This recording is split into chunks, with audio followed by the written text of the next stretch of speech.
안녕하세요. 로렌 원장 이정입니다.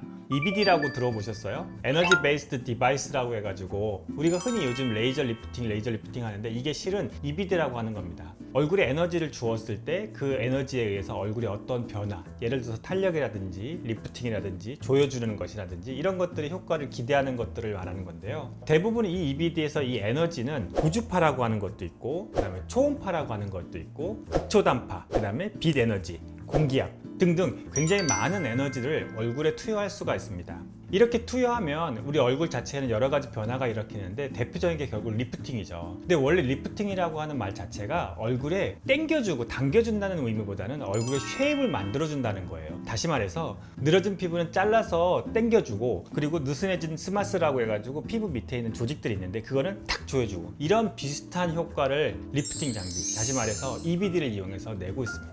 각각의 EBD는 장점이 있어요. 예를 들어서 잇모드 하나 갖고 리프팅도 되고 지방도 빠지고 모공도 줄여주고 피부 탄력도 좋아진다라고 막 하는데, 실은 다 좋아지긴 하지만 그 중에서도 잇모드가 지방 조직을 줄여주는 거에 특화되어 있다 보니까 다른 모공을 줄일 때는 잇모드보다는 오히려 다른 장비들을 이용하는 게 더 나으실 수 있어요. 그래서 EBD는 하나의 장비보다는 두 개, 세 개를 같이 접목시키는 것을 요즘은 많이 하는 추세입니다. EBD의 적응증은 모두 다에 해당되지만 기기의 선택 가이드는 저희는 세 가지 기준을 갖고서 만들고 있습니다. 첫 번째는 얼굴살이 없고 피부 탄력이 떨어져 있는 경우, 두 번째로는 얼굴 지방이 적당히 있는 경우, 그 다음에 세 번째로는 얼굴에 지방이 조금 많이 있는 경우, 이렇게 세 가지를 나눠서 저희가 하고 있는데 각각의 기준에서 조금 더 자세하게 설명을 들어볼게요. 첫 번째는 얼굴살이 없고 피부가 탄력이 떨어져 있는 경우에는 먼저 잇모드 포마 모드를 이용해서 피부의 탄력을 강화시켜 주기도 하고요. 아니면 온다 3mm 핸드피스, 아주 그냥 얕은 층으로 피부 에너지를 주는 거거든요. 그 에너지를 줘서 피부의 탄력을 강화시켜 주고 있습니다. 그 이외에도 스킨보톡스라고 부르는 더마톡신 또는 주배력 볼륨 시술을 이용해서 피부 탄력 또는 피부가 얇은 거를 좀 단단하게 만들어주는 걸 이용하고 있고요. 그 다음에 물리적으로 조금 떨어져 있는 경우에는 에어젯, 이 에어젯이라고 하는 게 공기압을 이용해서 피부를 당겨주는 거거든요. 그래서 이 에어젯이라고 하는 방법을 이용해서 시술을 하는 것을 권장드리고 있어요. 그 다음에 두 번째로는 얼굴 지방이 적당히 있는 경우에는 그 지방의 양을 조금 줄여주는 게 좋습니다. 그래서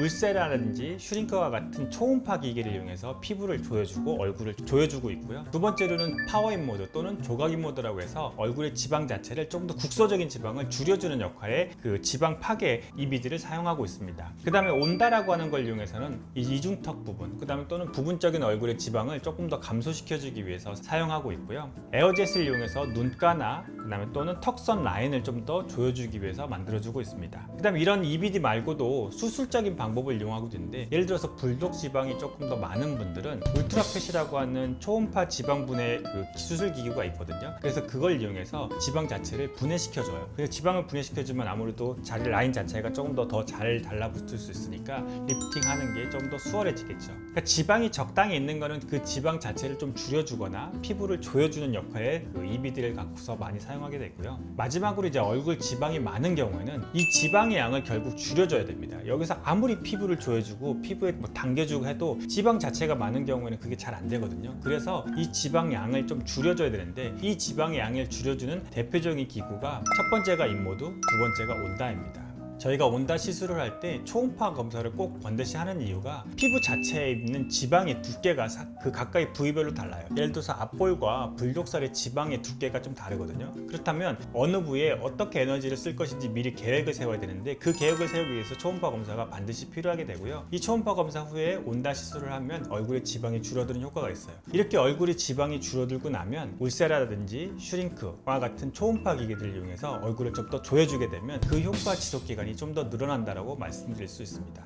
그렇지만 이제 지방이 너무 많은 경우에, 그리고 빠르게 내가 지방을 좀 없애야겠다라고 생각하시는 분들은 이제 수술적인 방법, 지방 흡입이나 이런 것들을 이용해서 지방을 좀 줄여줄 수도 있습니다. 결국 이 기준을 가만히 보고 있으면 얼굴 지방이 얼마큼 많은지가 제일 관건이 되는데, 얼굴에 지방이 많은지 또는 뼈가 또 큰 건지를 감별할 수 있는 자가진단법이 있는데, 쉽게 생각해보면 피부를 이렇게 당겨보면 돼요. 내 피부, 턱선 라인에서 피부를 이렇게 당겼을 때 이 얼마큼 잡혀지느냐에 따라서 지방이 많은 것인지 아니면 뼈가 큰 건지를 판단할 수 있고, 그거에 따라서 내 상황에 맞는 EBD 시술을 받으실 수 있습니다. 각각의 EBD 후에는 주의사항이 있는데 그거는 이제 시술하고 나서 저희가 설명드리고 있고요. 이번 영상에서는 우리 얼굴에 각각의 상황에 맞는, 그리고 어떤 EBD를 추천드리고 있는지에 대해서 설명을 드렸습니다. 수술 전에 잘 상담 받으셔서 좋은 EBD로 시술 받으기를 권장드립니다. 지금까지 로렌 원장 이지영이었습니다. 감사합니다.